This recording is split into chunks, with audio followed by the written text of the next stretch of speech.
that's true of your entire body. So when you say muscular imbalances, maybe go a little bit further into that. Does that mean like from sitting all day, right? So maybe your upper body's being used more than your lower body, or I don't have hip flexor muscles that they get nice and short. And if you're sitting there for hours on end, that's when, if you ever get up out of the chair and then your legs are completely straight and then you have to straighten yourself up at the waist, that's a sign of tight hip flexors. And some of the hip flexors, they connect on your lower back. And this is why when you're sitting for hours, you get lower back pain.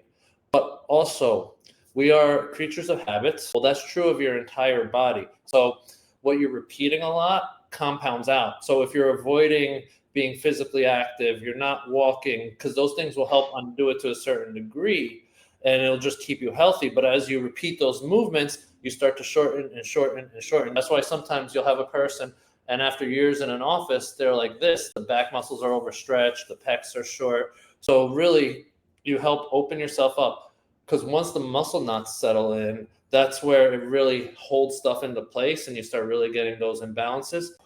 The more you have, the less that rope's going to be able to stretch, elongate, and do anything else aside from being short.